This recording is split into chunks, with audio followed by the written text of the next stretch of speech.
Bismillahirrahmanirrahim. Assalamualaikum warahmatullahi wabarakatuh.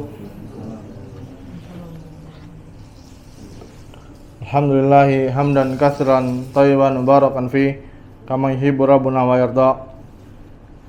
Asyhadu an la ilaha illallah wa asyhadu anna Muhammadan abduhu wa rasuluhu la nabiyya wa rasula ba'da. Allah Subhanahu wa taala berfirman, ya ayyuhalladzina amanu taqullaha haqqa tuqatih wa la tamutunna illa wa antum muslimun. Dan Allah Subhanahu wa taala berfirman, ya ayyuhan nasu taqu rabbakumul ladzi khalaqakum min nafsin wahidah wa khalaqa minha zawjaha wa batha minhuma rijalan katsiran wa nisaa'a wattaqullaha alladzi tasaaluna bihi wal arham innallaha kana 'alaikum raqibah. Ikhwan dan akhwat yang semoga senantiasa dirahmati Allah Subhanahu wa taala. Kita bersyukur kepada Allah yang telah mempertemukan kita di kesempatan yang penuh dengan keberkahan ini dalam rangka untuk melanjutkan pembahasan tentang akidah, membahas sebuah kitab yang ditulis oleh Syekh Muhammad At-Tamimi rahimallahu taala, yaitu Kitab Tauhid, yang dijelaskan kembali oleh Syekh Shalih Fauzan hafizallahu taala.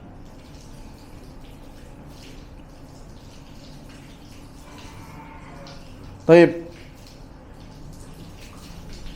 kita memasuki bab yang ke-31 ya. Bukan memasuki, ini sudah mau selesai bab 31. Yaitu tentang takut ya. Takut kepada Allah Subhanahu wa taala. Sebenarnya bab ini sudah selesai dan dilanjutkan dengan tawakal ya. Yaitu menyerahkan segala urusan hanya kepada Allah Subhanahu wa taala. Karena tawakal itu merupakan sebuah ibadah ya. Ibadah hati yang insya Allah nanti akan kita jelaskan ya. Ala kulli hal, sebelum kita melanjutkan, kita sedikit murojaah tentang takut ya, takut kepada Allah Subhanahu wa taala. Dan takut nih ikhwah ya, ini juga merupakan termasuk dari ibadah hati ya. Yang namanya ibadah itu tidak boleh diberikan kepada selain Allah Subhanahu wa taala. Ini harus disepakati dulu. Yang namanya ibadah itu tidak boleh diberikan kepada selain Allah. Nah, sudah kita bahas ya, bahwasanya penting bagi kita untuk mengetahui sifat-sifatnya Allah. Untuk apa? Kita mengetahui sifat-sifatnya Allah untuk menumbuhkan atau memupuk rasa takut kita kepada Allah Subhanahu wa taala. Karena Allah Subhanahu wa taala pernah berfirman dalam surat Fatir ayat yang ke-28, "Innama yakhsyallaha min ibadihil ulama."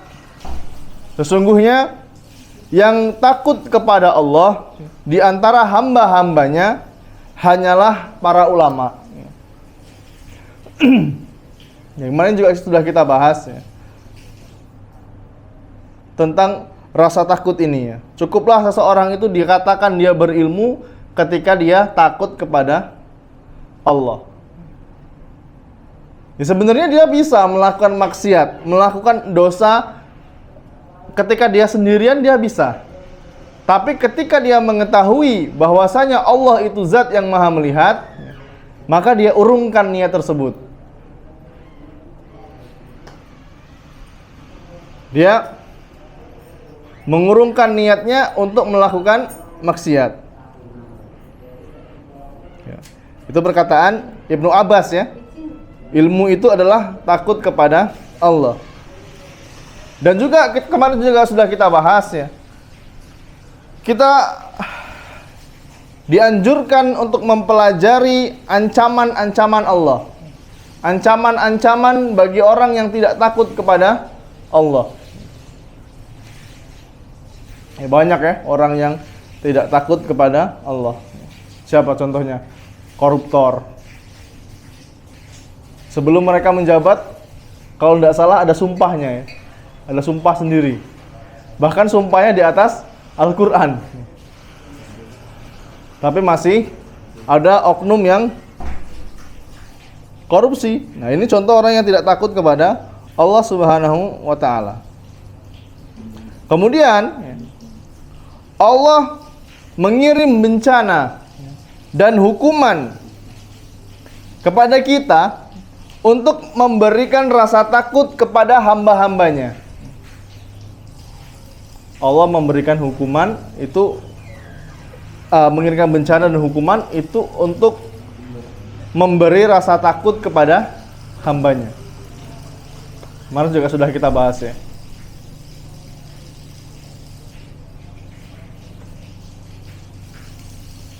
Karena kita sering mengalami yang namanya bencana.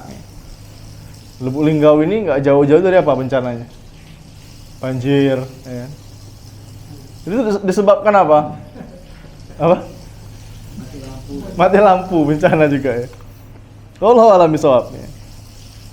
Kalau gunung meletus kayaknya nggak ada di Lubuk Linggau ya. Belum pernah dengar saya. Banjir, gempa bumi itu merupakan ancaman atau peringatan dari Allah Subhanahu wa ta'ala agar kita semakin takut kepadanya. Kemudian kemarin juga sudah kita pelajari ya. Kita harus takut akan terjerumus pada kemaksiatan yang sekarang dan yang akan datang. Ya, kita semuanya pernah bermaksiat, betul? Dan kita harus takut kalau kita akan terjerumus kembali kepada maksiat tersebut. Jangan dikira antum udah aman ya sekarang. Dulu mungkin nggak sholat, dulu mungkin masih merokok, dulu masih dengar musik, masih pacaran. Ya. Terus sekarang alhamdulillah Allah berikan hidayah. Ya. Antum tinggalkan semua perbuatan tersebut. Ya. Dan antum jangan merasa aman. Ya. Karena hati manusia itu apa? Berbolak-balik. Kadang ada rasa apa kita futur, ya. Malas untuk beramal. Akhirnya apa? Kembali ke masa lalu. Nah, ini banyak terjadi. Dulu semangat pergi kajian, ya. Dulu semangat melakukan amal sholih. Jadi ketika futur melanda, dia kembali kepada kebiasaan masa lalunya. Wah, ini yang bahaya, ikhwah. Makanya di antara kiat-kiat agar kita tidak futur, ya futur boleh, tapi jangan terlalu lama. Di antaranya apa? Cari lingkungan yang bagus. Kita sudah ngaji, kita kajian terus. Ketika kita terlanda futur, kita ketemu teman yang belum ngaji, yaudah kita kembali seperti dulu.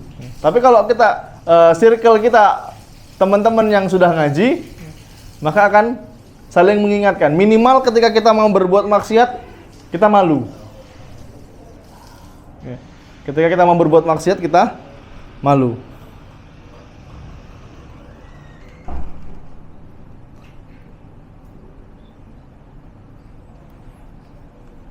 Kemudian ikhwan, kemarin terlewatkan, ada sebuah doa yang kita dianjurkan untuk memperbanyak membacanya.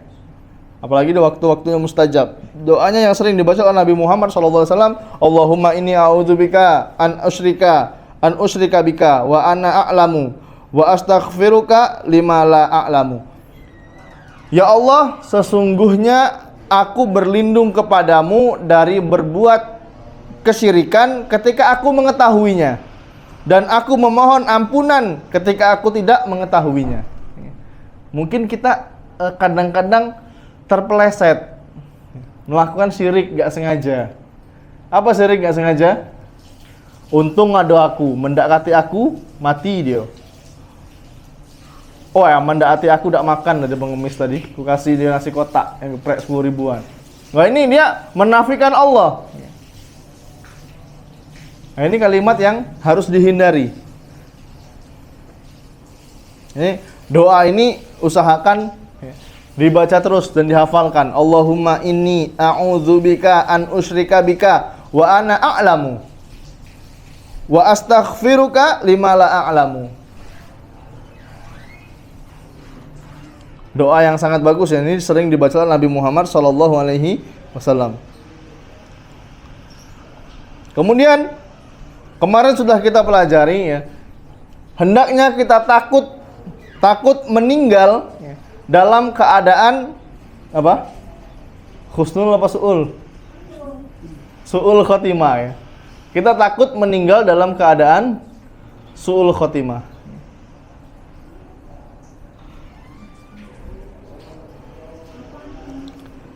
Ikhwan fillah azanallahu wa iyyakum. Karena ini adalah termasuk dari ibadah ya, ibadah hati. Kemarin sudah kita bahas ada 3 poin yang harus seimbang ketika kita mau melakukan ibadah hati. Apa yang pertama? Al-khauf.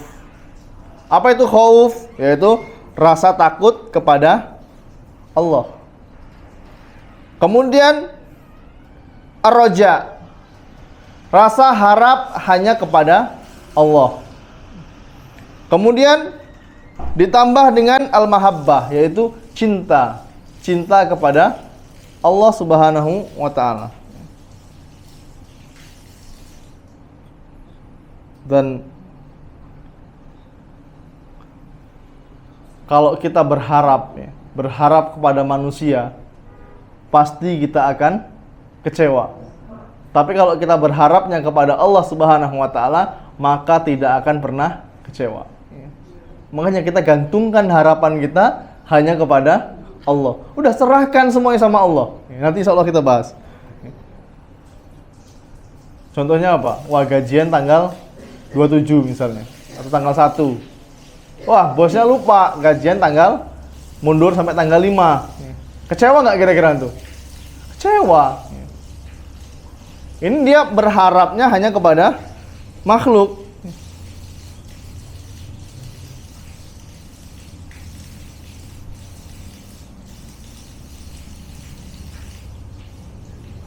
Nah, kemarin sudah kita bahas tentang macam-macam rasa takut.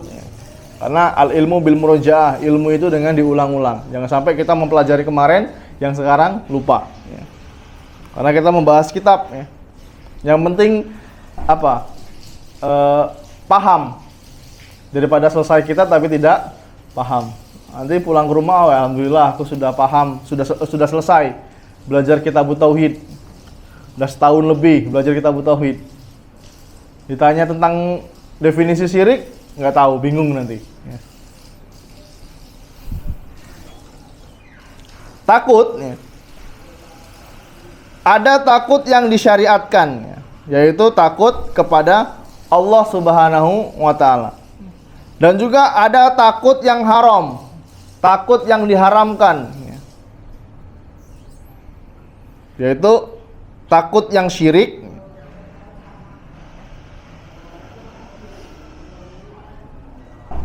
dan takut yang tidak sampai derajat syirik. Nah, kemarin sudah kita bahas ya. Takut yang syirik contohnya apa? Kalau kita nggak ngasih sesajen pada sungai, atau kalau di Linggawi kan banjir ya. Kalau sungainya nggak dikasih sajen, nanti akan banjir bandang misalnya. Jadi harus dikasih sajen. Kalau dia takut nggak ngasih sajen ini, maka dia sudah terjatuh kepada perbuatan syirik. Takut yang menimbulkan sebab. Oh, ini takut yang bisa mengantarkan pada perbuatan syirik. Kemudian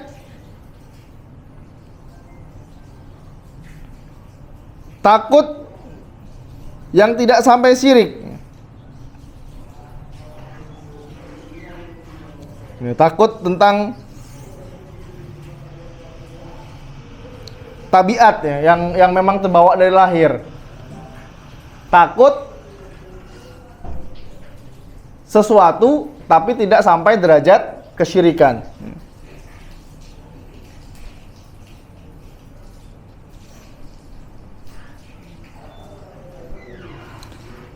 Nah, takut ada yang disyariatkan, ada yang diharamkan, dan ada takut yang diperbolehkan. Apa contohnya takut yang diperbolehkan? Takut yang diperbolehkan. Masih ingat nggak?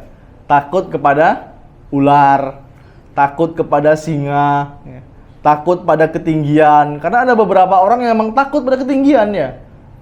Naik pesawat nggak berani lihat ke bawah, pusing, mual ya.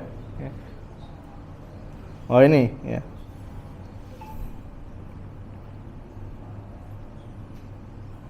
Oh ini banyak dalil-dalil yang menceritakan tentang takut tabiat.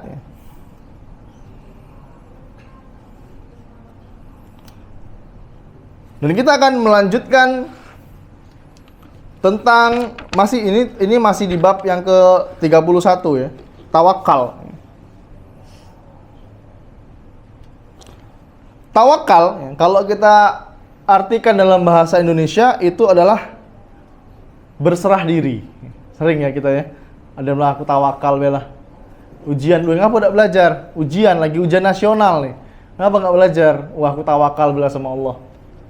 Biarlah kalau Allah kasih aku nilai besar, ya besar, kalau tidak ya sudah tawakal bela. Oh, ini nanti akan kita bahas.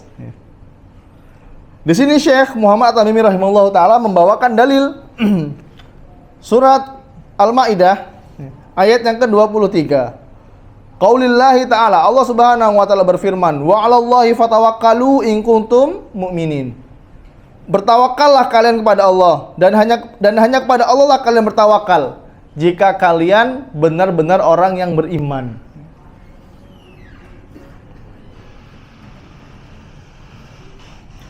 Allah Subhanahu wa taala juga berfirman, "Wa may yatawakkal 'alallah fahuwa hasbuh."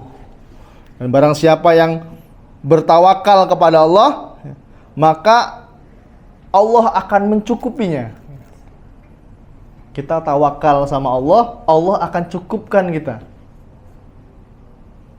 Contoh, antum dulu waktu nikah, sebelum nikah punya mobil nggak? Belum ya? Sekarang udah punya ya? Alhamdulillah. Yang penting apa? Kita tawakal aja sama Allah. Kadang logika kita nggak masuk. Wah, gaji 4 juta di sini. Atau 5 juta gajinya. Anak 3. Istri qadarullah fokusnya di rumah. Kok tahu-tahu punya bisa kebeli tanah, bisa bikin rumah, tahu-tahu bisa beli mobil. Ya, ini dari mana? Yang penting apa? Kita tawakal kepada Allah. Kalau antum niatkan ya, kerja tadi untuk menafkahi keluarga, untuk beribadah, ya, mudah hidup antum.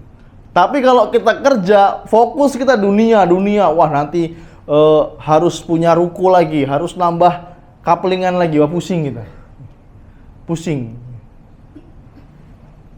Udah tawakal aja, serahkan sama Allah. Karena kesimpulannya ya, kedua dalil tadi yang saya bacakan tadi, ya, ini menunjukkan bahwasanya tawakal itu merupakan ibadah. Tawakal itu merupakan ibadah. Dan ayat yang pertama yang saya baca, wa 'alallahi fatawakkalu in kuntum mu'minin, ya, ini merupakan dalil ya, bahwasanya seseorang tidak boleh bertawakal kepada selain Allah.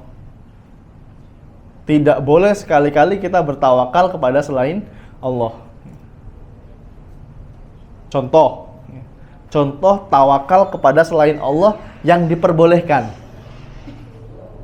Kita sudah berusaha nyimpen kendaraan kita di tempat yang aman. BPKB kita simpen di lemari, bukan di Pegadaian ya. Simpen di lemari, STNK-nya kita kantongin di dompet, ya kan?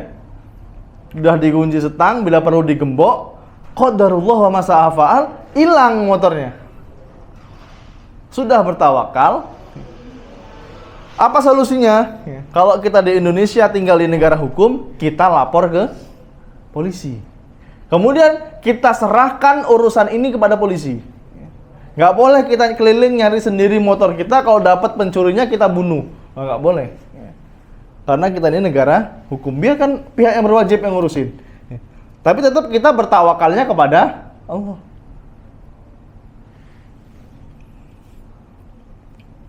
Yang tidak diperbolehkan itu apa tadi? Udahlah. Aku tawakal belah. Kalau Allah takdirkan aku kaya, sudah kaya baik. Tapi nggak ada usahanya. Makan tidur, rezeki Allah yang ngatur. Rezeki Allah yang ngatur. Tugas kita ini mas beribadah, betul. Ya. Dalilnya benar. Dalilnya benar, nggak salah dalilnya. Ya. Beribadah terus, tapi yang suruh kerja siapa? Istrinya. Istrinya suruh ke pasar jualan. Dia di rumah fokus ibadah aja, baca Quran ke masjid, baca Quran ke masjid. Ya. Wah ini orang yang dicela oleh sahabat yang mulia Umar bin Khattab radhiyallahu an. Ketika Umar dan para sahabat lainnya radhiyallahu anhum ajma'in sedang duduk-duduk di masjid, datang lewat seorang pemuda yang membuat sahabat yang mulia Umar bin Khattab ini terpesona. Melihat kesolehannya, lihat kesopanannya, sholat 5 waktunya ke masjid. Ditanya sama Umar kepada para sahabat, itu si fulan kerjanya apa? Oh nggak ada, dia pengangguran. Apa kata Umar bin Khattab radhiyallahu an? Seketika itu wibawanya hilang di mataku. Dia fokusnya ibadah tapi tidak kerja. Oh ini kurang tepat juga.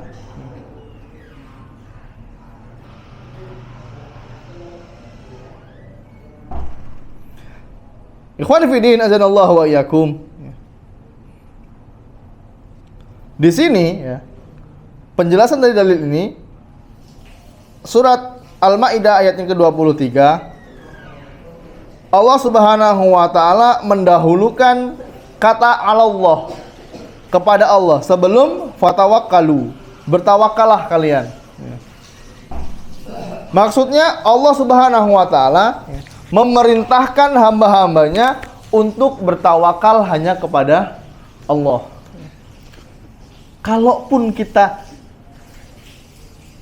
tidak terpenuhi usaha kita, tapi kita sudah bertawakal kepada Allah, pasti Allah ganti nanti di akhirat dengan yang lebih baik. Kita udah jualan nih misalnya, udah jualan bawa 100 pieces, ternyata yang laku hanya 20 atau yang laku cuman 10 lah, jauh dari target. Kalau kita berharapnya kepada Allah, maka tidak akan pernah kecewa kita. Oh berarti rezeki saya cuma sampai sini, mungkin besok rame. Teman-teman yang berdagang nih, ini tawakalnya harus lebih kuat nih. Ya bukan kita membeda-bedakan pekerjaan ya, karena teman-teman yang kerja di suatu perusahaan ya udah tahu tanggal sekian pasti dapat duit gitu. Tapi kalau jualan nggak nentu ya, apalagi yang baru-baru merintis. Karena kami pernah merasakan itu. Hari ini laku, besok nggak laku. Besoknya lagi rame. Lusanya lagi nggak laku lagi. Ya kayak gitu namanya usaha. Tapi kita sudah bertawakal kepada Allah Subhanahu wa taala. Kalau kita berharapnya sama pembeli, ya kecewa kita. Orang datang nanya-nanya nggak beli, wah mangkal di hati kita, kecewa kita. Kemudian Allah Subhanahu wa taala mengatakan in kuntum mu'minin. Allah Subhanahu wa taala menjadikan tawakal kepadanya sebagai syarat keimanan. Kalau kamu beriman kepada Allah, ya kamu bertawakal. Ini syarat dari keimanan nih kok. Syarat dari keimanan. Jadi barang siapa yang bertawakal kepada selain Allah, maka berarti dia bukan orang yang beriman kepada Allah Subhanahu wa taala. Wah hati-hati, ini sebuah ancaman. Wa 'alallahi fatawakkalu in kuntum mu'minin. Bisa dipahami ya sampai sini ya?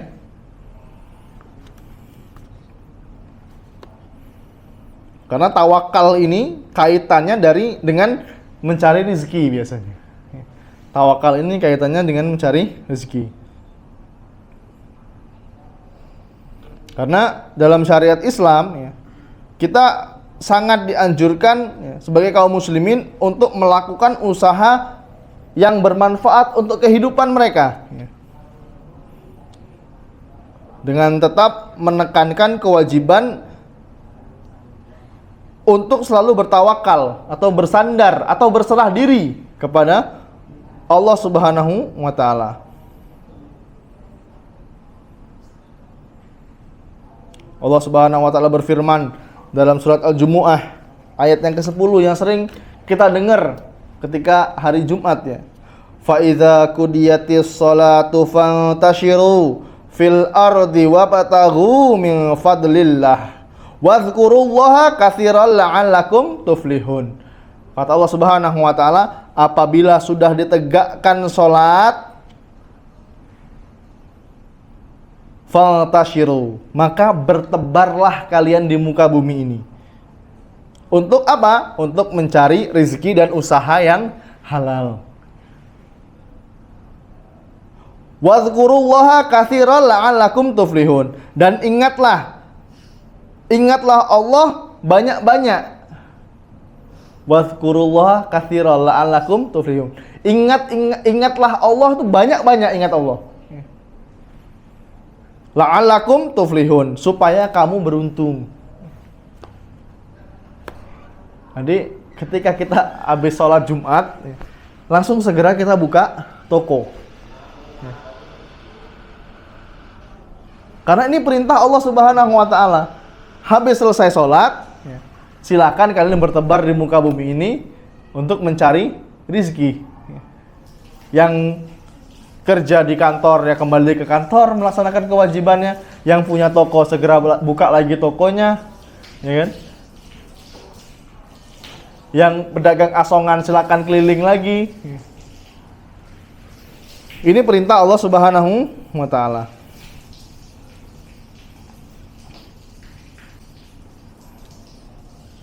Dalam ayat lain Allah Subhanahu wa taala berfirman, fa iza azamta fatawakkal 'alallah innallaha yuhibbul mutawakkilin. Kemudian apabila kamu telah membulatkan tekadmu, fa iza azamta, azam itu bersungguh-sungguh, membulatkan tekad. Fatawakkal 'alallah. Maka bertawakallah kepada Allah. Innallaha yuhibbul mutawakkilin. Sesungguhnya Allah itu menyukai orang-orang yang bertawakal. Bismillah.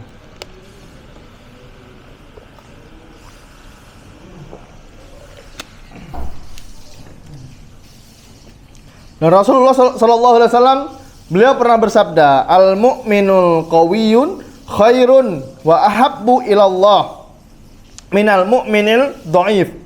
Wa fi kulli khairun ihris ala ma yanfa'uka wasta'in billah wala ta'jiz. Kata Nabi Muhammad sallallahu alaihi wasallam, orang mukmin yang kuat dalam iman dan tekadnya.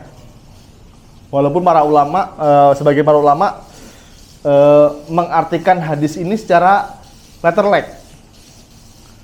Al-mu'minul qawiyyun. Qawi, kuat itu dalam segala hal, keimanan dan fisik. Khairun, lebih baik, wa ahabbu, dan lebih dicintai, ilallah, oleh Allah, minal mu'minil dhaif, daripada muslim yang lemah. Wa fi kulli khairun, dan pada keduanya memiliki kebaikan. Ihris ala ma yanfa'uka, bersemangatlah kalian kepada hal-hal yang bermanfaat bagimu. Wasta'in billah, dan mintalah pertolongan kepada Allah. Wala ta'jiz, dan janganlah kalian bersikap lemah. Nah, ini hadis yang apa ya? Yang membuat kita harusnya lebih semangat ya, sebagai seorang muslim.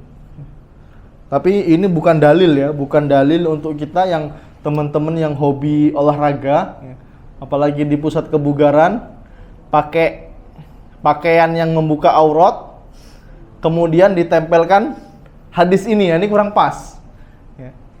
Al mu'minul qawiyyun khairun wa ahabbu ilallah minal mu'minul dhaif. Tapi fotonya buka aurat. Ini kurang pas ya. Yang seperti ini kurang tepat. Ini dari Nabi Muhammad sallallahu alaihi wasallam.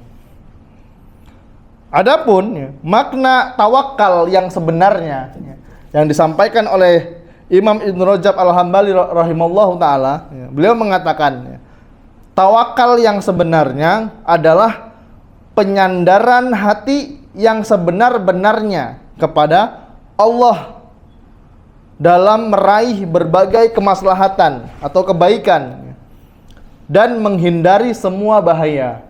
Ini makna tawakal yang sebenarnya dalam semua urusan dunia maupun urusan akhirat.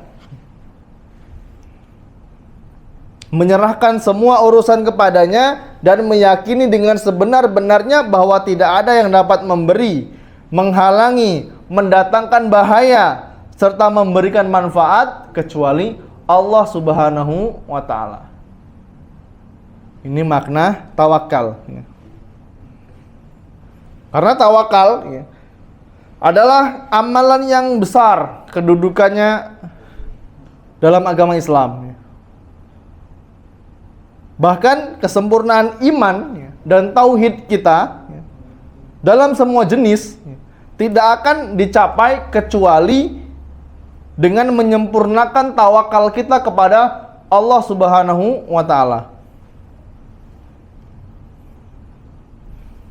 Allah Subhanahu wa taala berfirman, Rabbal masyriqi wal maghrib la ilaha illa huwa fattaghidhu wakila. Dialah Rabb wilayah timur al-masyriq yang berhak tidak dan maghrib dan wilayah barat. La ilaha illahu. Tidak ada ilah yang berhak disembah kecuali Dia. Fattaghidhu wakila, dan ambillah Dia sebagai pelindung.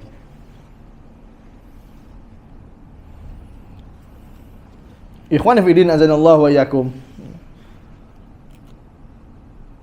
Ketika kita menerapkan tawakal yang sebenarnya tadi, ini merupakan sebab utama turunnya pertolongan Allah. Turunnya pertolongan Allah bagi seorang hamba dengan dia mencukupi semua keperluan dan urusannya kalau kita bertawakal. Antum pernah nggak ngerasain punya masalah besar yang antum anggap masalah itu cukup besar untuk kalian? Kita merasa nggak ada lagi yang bisa menolong. Kemudian kita hemparkan sejadah kita sholat sunnah 2 rakaat, kita minta pertolongan kepada Allah. Atau kalau belum sampai ilmunya ke sana, udahlah, aku pasrah belah, Allah bawa kemana ini masalah ini. Tahu-tahu Allah kasih jalan keluar. Pernah nggak ngerasain kayak gitu? Kalau kita sering mengalami yang kita merasa masalah itu besar, yang logika kita nggak mampu untuk memecahkannya, tapi Allah bantu kita. Kalau tawakal kita benar, kalau tawakal kita ini benar. Karena Allah Subhanahu wa taala berfirman, "Wa may yattaqillaha yaj'al lahu makhraja wa yarzuqhu min haitsu la yahtasib. Wa may yatawakkal 'ala Allah fa huwa hasbuh. Wa may yattaqillaha yaj'al lahu makhraja." Barang siapa yang bertakwa kepada Allah, niscaya Allah akan memberikan jalan keluar bagi setiap permasalahannya. Kuncinya apa, ikhwah? Bertakwa. Wa may yattaqillaha yaj'al lahu makhraja. Ini kunci yang harus kita pegang. Konsepnya kita harus bertakwa dulu kepada Allah, maka Allah akan memberikan jalan keluar di setiap permasalahan kita, apapun itu. Wa yarzuqhu min haitsu la yahtasib, dan Allah akan memberikan rizki dari arah yang tidak kita sangka-sangka. Sering ya kita ngerasa dapat rezeki dari arah nggak disangka-sangka. Kadang nggak masuk logika kita. Itulah bukti kesempurnaan Allah. Allah tahu apa yang kita butuhkan saat ini. Wa may yatawakkal 'alallah fahuwa hasbuh. Dan barang siapa yang bertawakal kepada Allah, maka Allah akan mencukupkan dia dengan karunia-Nya. Allah akan mencukupkan dia dengan segala keperluannya.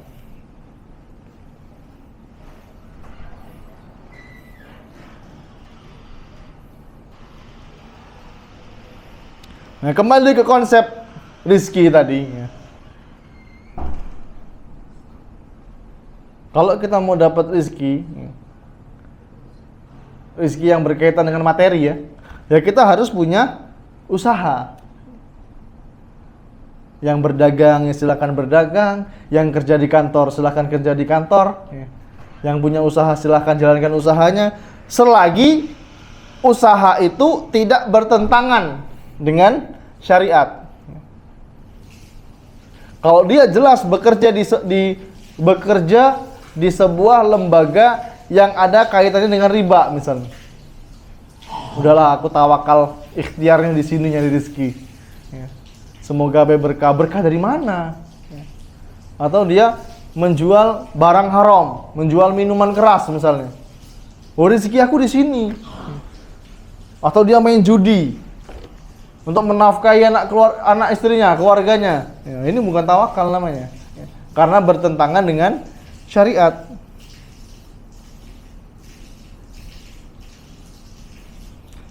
Karena di sisi lain, ya, agama Islam ini sangat menganjurkan dan menekankan kita untuk berusaha mencari rezeki yang halal, ya, untuk memenuhi kebutuhan keluarga kita, betul? Ya, bahkan Rasulullah SAW menyebutkan secara khusus, inna atyaba ma akalar rajulu min kasbihi. Sungguh sebaik-baiknya rizki yang dimakan oleh seseorang laki-laki adalah dari usahanya sendiri. Dari usaha yang halal. Ini sebaik-baiknya rizki. Bekerja walaupun mencari kayu bakar, kata Rasulullah SAW. Wah, itu nyari kayu bakar itu dapat duit, ikhwah. Kalau nggak salah kalau di Lubuk Linggau ini sistemnya ya, orang-orang dari kabupaten mereka nyari kayu di hutan, kayu bakar, menaikkan mobil, satu mobil itu ditukar dengan ampas tahu. Tahu ampas tahu nggak? Yang karungan itu. Ampas tahu, tahu kan ampas tahu? Itu diambil, berapa karung satu mobil ditukar dengan beberapa karung ampas tahu, balik ke kampungnya itu dijual. Per karungnya 50.000. Untuk pakan ternak, untuk pakan sapi, ya. Dapat duit dia. Dari apa? Jual kayu. Jadi enggak ada alasan enggak ada alasan untuk seorang laki-laki yang sehat, yang kuat, yang sempurna fisiknya itu untuk nganggur. Enggak ada alasan. Apa alasan menganggur? Antum ke pasar, jadi kuli angkut dapat duit 10.000 ya, kok dari belakang satelit itu sampai depan. Ada ngasih 5.000, 7.000. Ya, kalau 10 udah berapa? 70.000. Ini halal. Ini rezeki yang halal. Kadang yang mengalahkan kita tuh apa? Gengsi. Gengsi yang mengalahkan kita. Suruh jualan, malu Ustaz, ini jualan ini. Jual pinggir jalan malu. Suruh ngarit, sekeranjang itu 50.000 kita bayar. Malu Ustaz. Malu gimana? Gimana mau dapat rezeki yang halal? Suruh ini nggak bisa, suruh kerja kantoran, nggak sekolah, nggak mampu. Suruh dagang, nggak punya basic dagang. Suruh kerja gini, jualan, malu. Ngapa malu gitu? Sedangkan kerja yang kita lakukan ini halal gitu. Jadi untuk laki-laki nggak ada alasan untuk jadi pengangguran.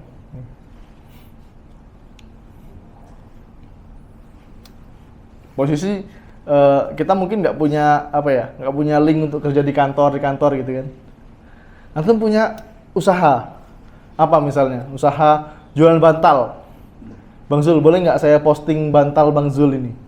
Nanti saya dapat komisi berapa kira-kira? Oh, 10%, Ustaz, insya Allah nggak apa-apa. Gimana bantu jualkan? Lewat WA. Ya, ikhtiar aja. Ini halal juga. Ya, karena kehormatan laki-laki itu apa? Kerja. Yang penting kita keluar dari rumah. Masalah dapat duit apa enggak, yang penting kerja dulu, keluar dulu. Oh, ini Islam sangat menganjurkan kita untuk berusaha. Karena sebaik-baiknya rezeki yang kita makan adalah yang berasal dari kedua tangan kita, yang kita usahakan sendiri. Jadi jika dilihat dari beberapa dalil yang kita sampaikan tadi, tawakal yang sebenarnya yang sama sekali tidak bertentangan dengan syariat atau dengan cara mencari rezeki yang halal.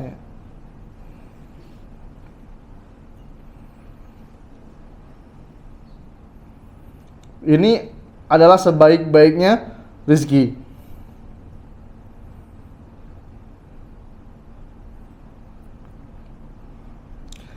Ikhwan fillah azanallahu wa iyyakum.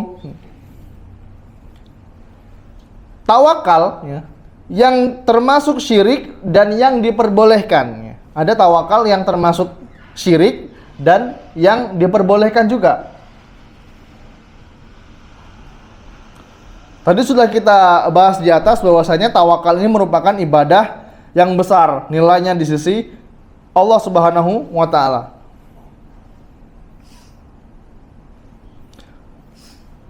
Dari sini bisa kita ambil kesimpulan bahwasanya ibadah tawakal, karena ini ibadah, tidak boleh disandarkan kepada selain Allah Subhanahu wa taala.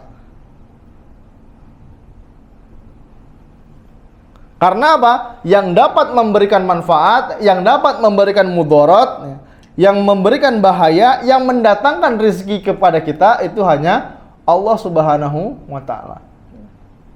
Contoh yang benar dari tawakal apa?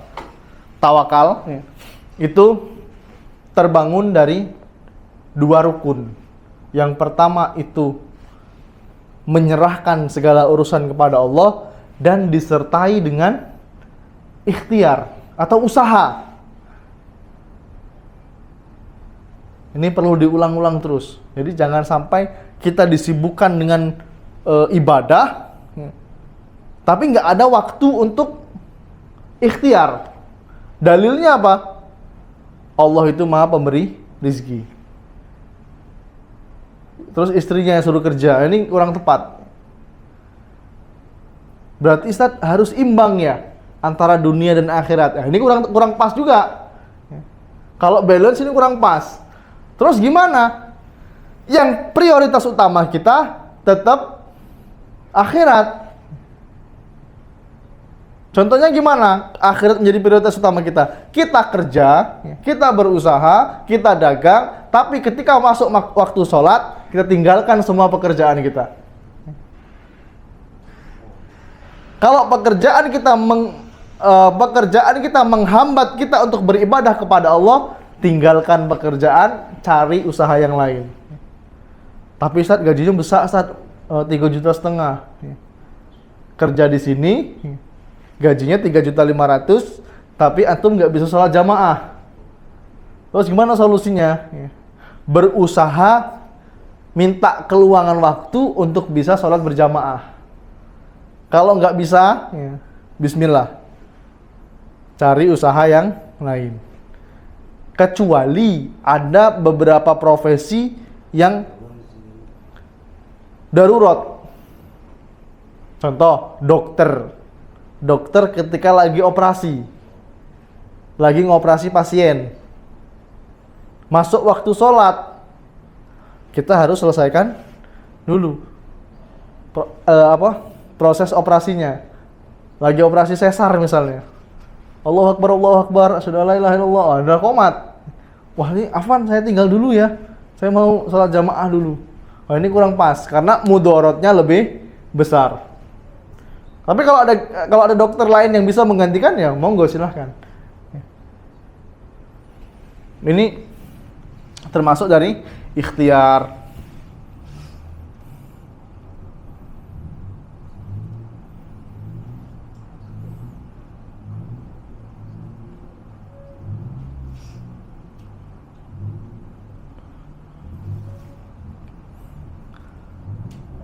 Walaupun ada beberapa kesalahpahaman dari kaum muslimin tentang pengertian tawakal. Dia nggak paham tentang rukun tawakal sendiri. Yang pertama tadi apa? Harus melakukan sebab dan menyerahkan segala urusan hasilnya kepada Allah Subhanahu wa taala. Yang paling ekstrim dari kesalahpahaman tawakal, seseorang ini tidak melakukan sebab atau usaha tadi. Contoh, parkir motor di depan rumah, kunci motor disitulah, STNK disitulah, BPKB di jok. Loh mas, kenapa nggak disimpan? Dah aku tawakal sama Allah. Kalau ini masih rezeki aku, udah bakal hilang. Nah ini kurang pas. Dia tidak melakukan sebab. Nah, kalau dia sudah memasukkan motornya di tempat yang aman, yang nyimpan motor di tempat aman, bila perlu digembok, kemudian BPKB-nya disimpan di lemari, STNK-nya di dompet. Kalau motornya hilang, nah dia sudah bertawakal. Ini baru tawakal yang benar. Nah, pemahamannya ekstrim lagi. Dia melakukan sebab, melakukan usaha, semangat dia, tapi dia tidak memohon bantuan kepada Allah Subhanahu wa taala. Dia jualan online misalnya, atau dia menjual jasa di sosial media, tapi dia hanya fokus ke iklan tahan bayar berjuta-juta. Saya pernah tawarin iklan itu bayarnya 15 juta. Wah ini nggak tahu feedbacknya apa nih. Iklan suruh bayar per bulan 15 juta. Dia hanya fokus ke sana, tapi tidak fokus kepada pertolongan Allah Subhanahu wa taala. Nah, dua ini harus terpenuhi, ikhwah. Dia minta pertolongan kepada Allah disertai dengan sebab. Dia jualan, dia buka bengkel, dia buka toko, tapi tetap dia harus berdoa, minta kepada Allah. Nah ini baru tawakal yang benar. Ya, bukan hanya usaha jualan pagi berangkat, sore pulang, malam istirahat, nggak sempat lagi kajian. Ya. Dia fokusnya hanya ke sana. Ini pengertian tawakal yang tepat, yang kurang tepat. Ya Allah a'lam bishawab. Ya sementara ini dapat saya sampaikan. Insyaallah kita lanjutkan pada pertemuan yang akan datang. Kami akhiri dengan doa kafaratul majelis. Subhanakallahumma bihamdika asyhadu alla ilaha illa anta astaghfiruka wa atubu ilaik. Assalamualaikum warahmatullahi wabarakatuh.